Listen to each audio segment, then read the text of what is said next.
Hey guys, tonight we step into a moment that feels as heavy as wet denim on a winter morning, when the path ahead is unclear, your energy's low, and nothing quite makes sense anymore.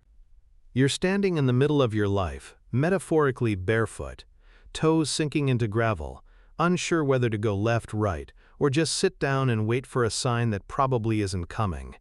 It's that gray, sludgy feeling when the world seems to hum along fine for everyone but you. You probably won't survive this without a little divine intervention, or at least a decent blanket and a strong prayer. So before you get comfortable, take a moment to like the video and subscribe, but only if you genuinely enjoy what I do here. And while you're settling in, let me know your location and the local time in the comments. It's oddly comforting to see how many of us are lying in the dark together, quietly wondering where we go from here. Now, dim the lights, maybe turn on a fan for that soft background hum, and let's ease into tonight's journey together.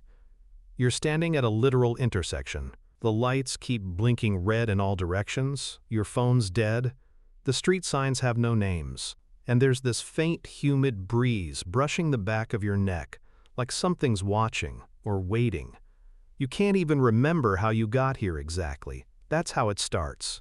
Every great turning point in history? It usually begins with someone lost, reluctant, and totally unequipped.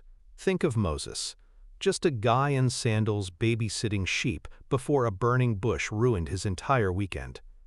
Historians still argue whether divine calls are moments of clarity or internal breaking points.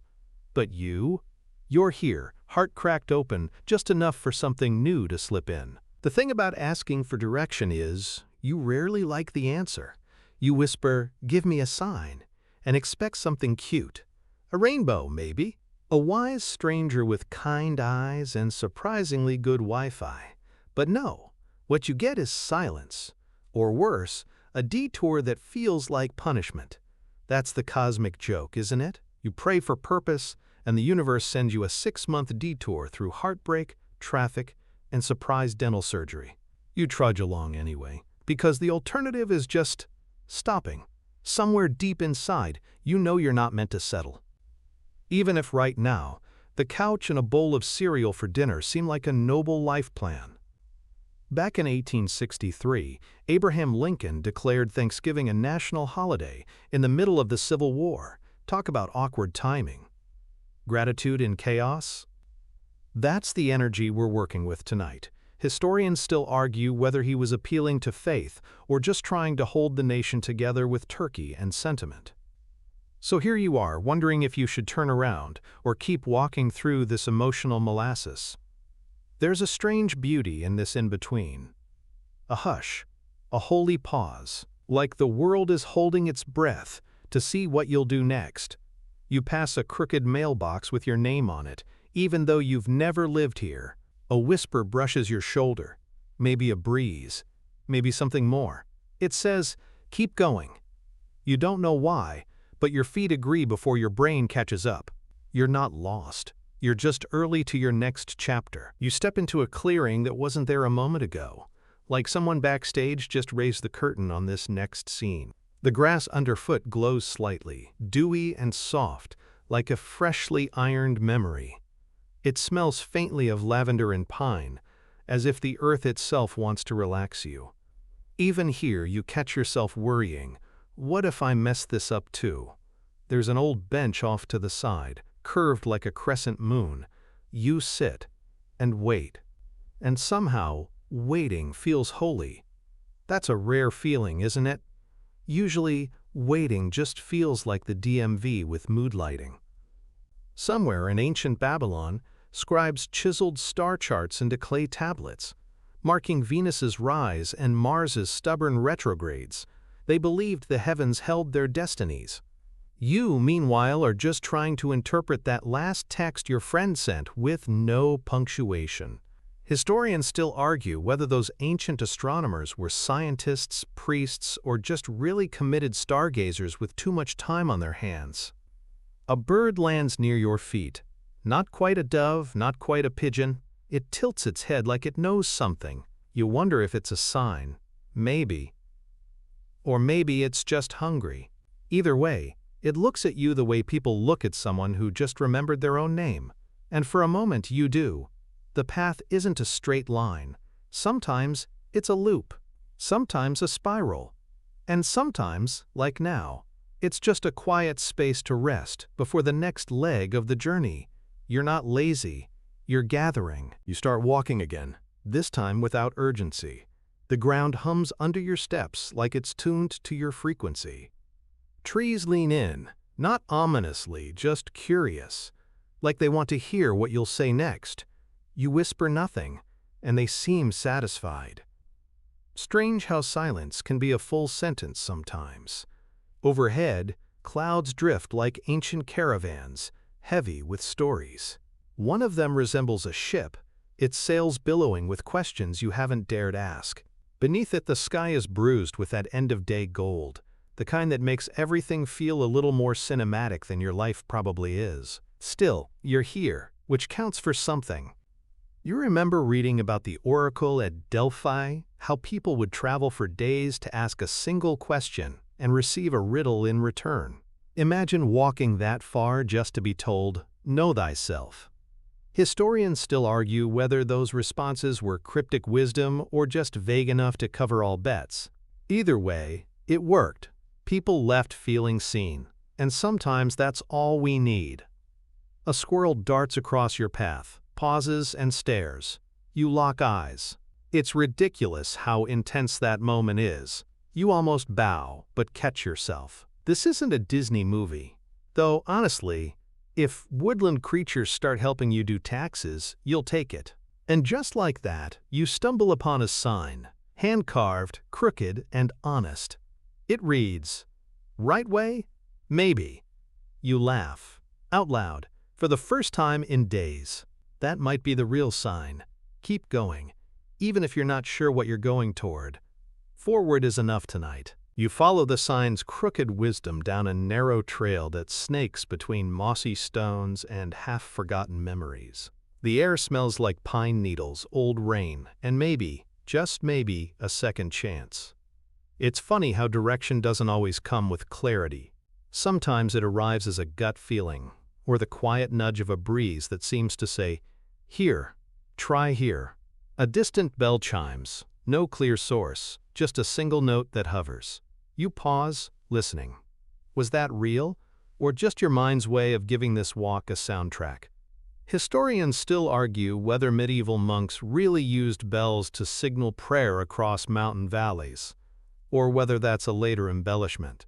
Either way, the idea sticks with you, that someone might be calling you to silence. A worn bench appears, carved from wood that's seen better centuries. You sit, not because you're tired, but because sometimes stopping is how you move forward. On the bench, someone etched a phrase into the grain. This too was confusion once. You run your finger along the letters, grateful for whoever left that message. Probably some 19-year-old philosophy major with hiking boots and heartbreak. But still, you close your eyes. The world doesn't disappear, it just softens. The whisper you've been needing all along isn't thunderous, it's not even English. It's the rhythm of your own breath syncing with the rhythm of the world. Somehow, that feels like guidance. And then, because life can't help itself, you sneeze. Loud, echoing. A bird flies off indignantly. You grin, and just like that, you're lighter. Prayer doesn't always come in verse.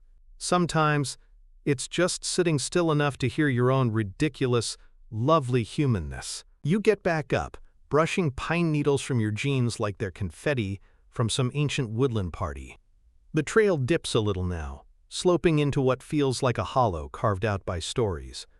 There's something comforting about descending, like the world is cradling you for once, instead of demanding you climb. The trees huddle closer, whispering in breezes that have no name. Somewhere above, a woodpecker taps out its little Morse code message. Historians still argue whether indigenous drumming patterns influenced early settlers' music, or if that's just a poetic stretch. Either way, rhythm has always been a guide, even when words failed. And that's what hits you now. The silence around you?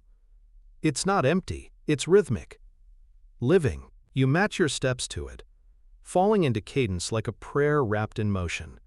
You start to murmur, not words exactly, but syllables that feel round and safe in your mouth. Yahweh so. Whatever it means, it carries you. At a bend in the trail, you find something unexpected. A small stack of rocks, carefully balanced. A cairn. Not huge, not flashy. Just a whisper of intention left by someone else who didn't know the way either, but needed to feel like they were on it. You smile. Maybe prayer is just that, stacking one hopeful moment on top of another. You add your own stone, not because you're sure, but because you're showing up. And sometimes, that's the holiest thing you can do. A crow caws sarcastically from a branch, as if to say, "That's it? One rock?" You chuckle. Even the universe has jokes. A few more steps, and the air shifts. You can't explain it exactly. Just a quiet knowing in your chest, like your lungs have taken a collective exhale.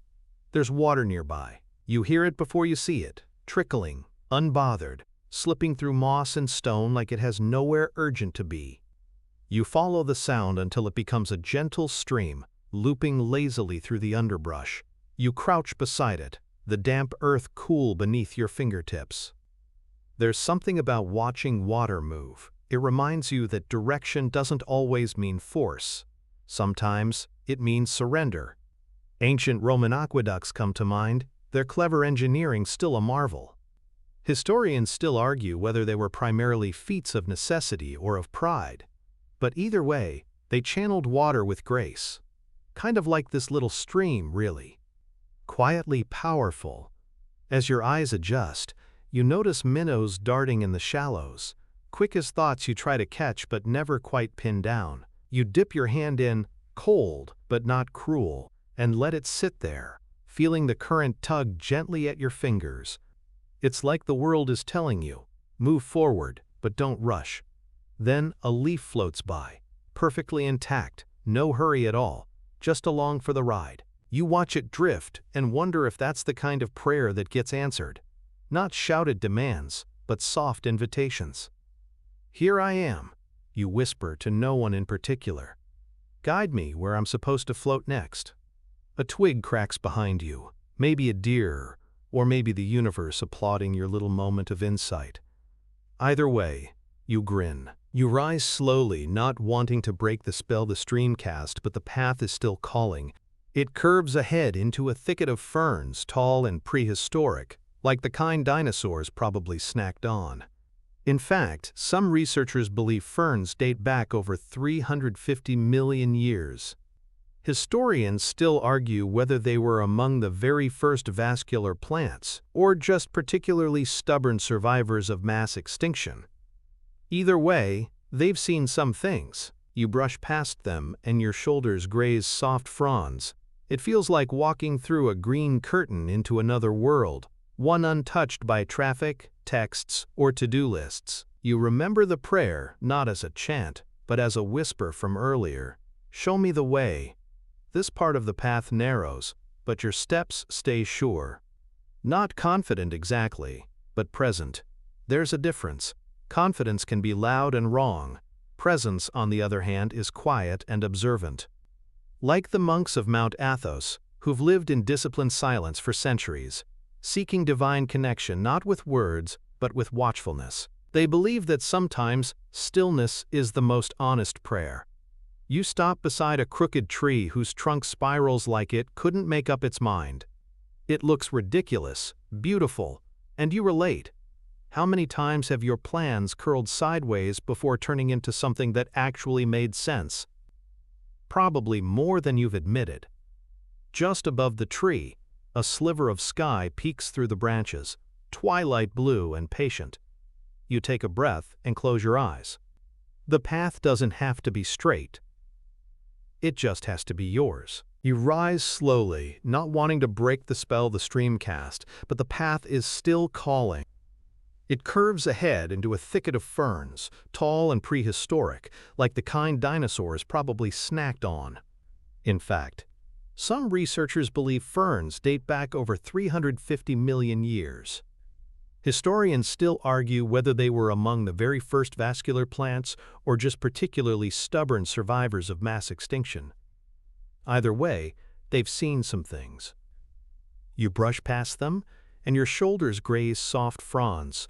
It feels like walking through a green curtain into another world, one untouched by traffic, texts, or to-do lists. You remember the prayer, not as a chant, but as a whisper from earlier, "Show me the way." This part of the path narrows, but your steps stay sure. Not confident exactly, but present. There's a difference. Confidence can be loud and wrong. Presence, on the other hand, is quiet and observant. Like the monks of Mount Athos, who've lived in disciplined silence for centuries, seeking divine connection not with words but with watchfulness. They believe that sometimes stillness is the most honest prayer.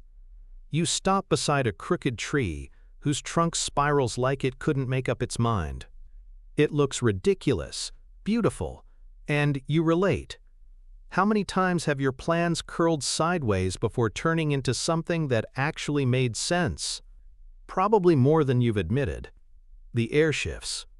It's cooler now, with a faint trace of wood smoke. Someone, somewhere, tending to their own fire.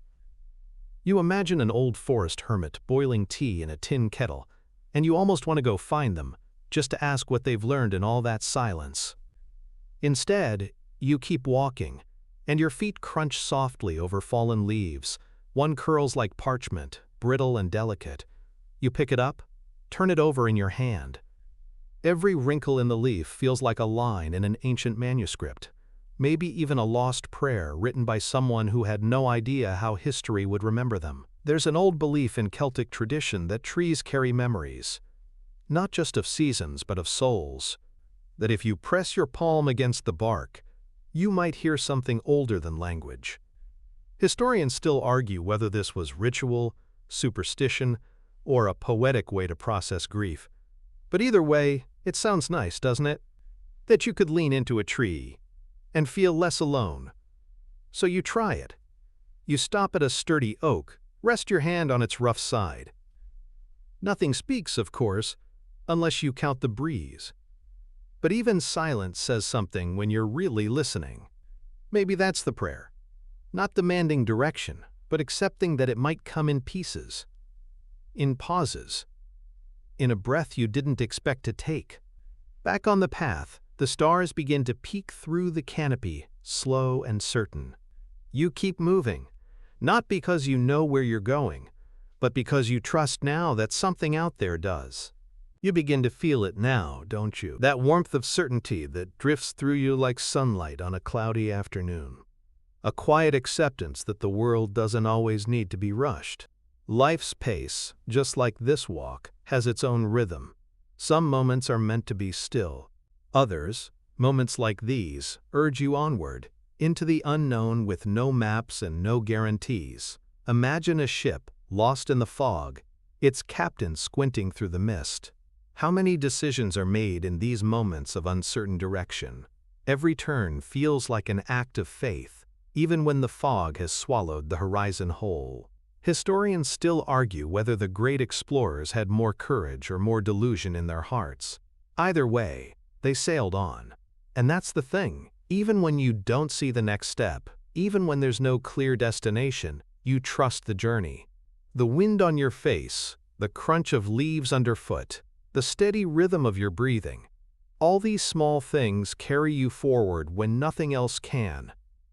It's funny, though, how we spend our lives trying to control every little outcome. We Google for answers, consult with experts, consult with our friends and family, seeking guidance, directions, and plans. But what if the most important thing, the thing that brings us real peace, isn't knowing the way? What if it's being willing to keep moving, even when you don't know the path? You take a deep breath and smile. Maybe the prayer you needed was never about direction after all. Maybe it was about trusting that every step you take is enough. The world around you feels quiet now, almost like the universe is holding its breath. And in that silence, you start to understand something. How much of your life has been spent looking for signs, searching for that perfect moment when everything falls into place. But here's a secret. Most of those moments never feel like you expect them to. They don't come with trumpets or a cosmic choir. Often, they come in small, quiet nudges. Think about it. Who decided that big changes must be loud and dramatic? From the way we chase after answers, you'd think every life-altering decision needed fireworks. But what if the most powerful decisions were the ones made in stillness? The ones made when you didn't know what you were doing but trusted that your heart would know when it was time to move? Historically speaking, people have spent lifetimes searching for the right moment, that elusive instant when the world says, yes, now is the time. But most of them never get that clarity. Instead, they make decisions with what little they know. It's been said that the great leaders throughout history, those who navigated the most treacherous seas of change, didn't wait for certainty. They moved ahead without the maps. The Greeks would argue that the gods were at play, and some would even suggest that luck had a hand in their rise. Historians still debate whether true success was earned by those who forged ahead despite the unknown, or by those who hesitated, waiting for the perfect sign. For you, though, it feels different. You've already taken the first step. The uncertainty is just part of the journey. As you sit there, reflecting on the silence, you might wonder, is this really the right direction for me? Am I simply chasing something that will always be out of reach? But, in that very moment of questioning, something incredible happens. You realize that the very act of asking these questions is the sign itself. It means you're alive in this search. It means you care. And that, right there, is more than enough to keep moving forward. You've probably heard the phrase, "You are exactly where you need to be," but what does that actually mean? It's not a passive statement. It's a reminder that every step, no matter how uncertain, has led you to the now. That even when you felt like you were stuck, you were still in motion, still learning, still growing. And though the future is a mystery, the very fact that you're awake and seeking means you are actively shaping the course of your life. Think of the great explorers of history. Christopher Columbus set out in search of a shorter route to Asia, but instead, he found an entirely new world. Historians still argue whether his discovery was truly by accident or if it was destiny pulling him toward a future he could never have imagined.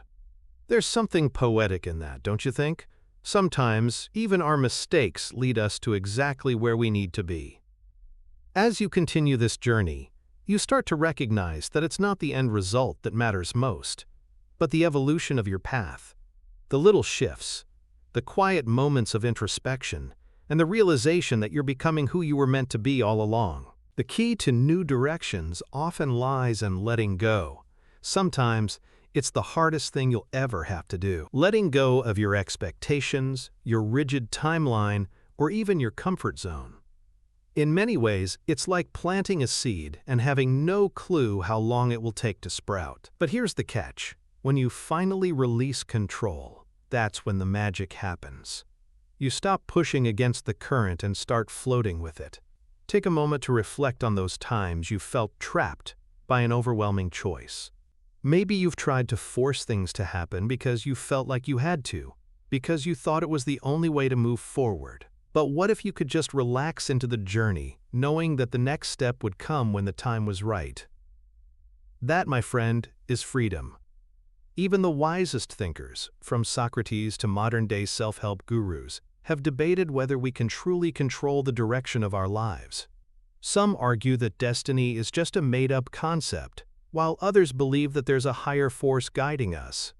It's one of those timeless debates that may never reach a definitive answer, but perhaps it's better that way. The mystery makes life more intriguing, don't you think? By letting go, you're not surrendering your power. Rather, you're allowing space for something bigger than you to unfold. That is where the true magic lies, when you stop swimming upstream and start letting the current take you where it's meant to. So here you are, on the verge of making a decision that could change everything.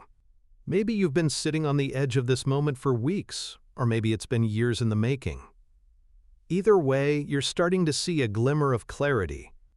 The fog is clearing, and you realize that the only way to embrace a new direction is to trust in the process, even if it doesn't make sense just yet.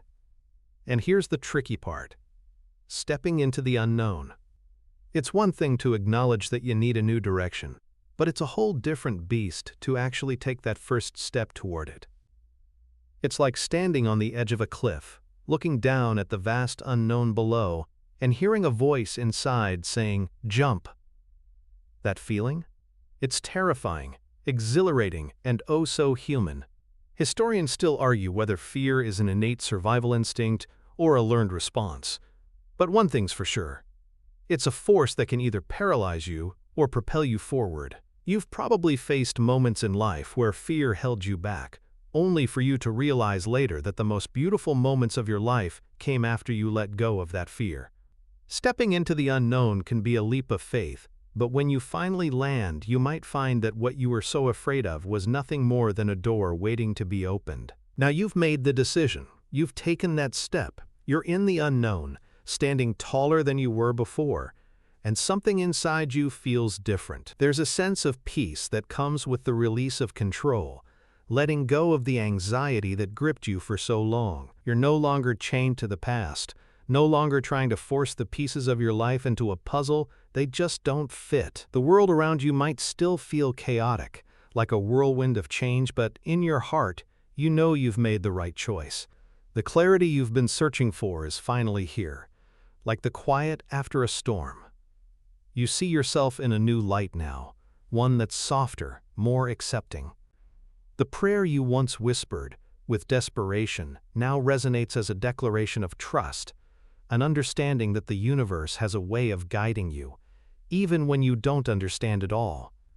As you reflect on the journey that led you here, there's a softness in your spirit, a quiet comfort that reminds you of the path you've walked. You may not have all the answers yet, and the future is still full of mystery, but there's a quiet joy in knowing you're no longer wandering aimlessly. So take a moment to sit with this, let it sink in. You've embraced the unknown, and in doing so, you've found a sense of peace. And tomorrow? Well, tomorrow's a new day to continue your journey.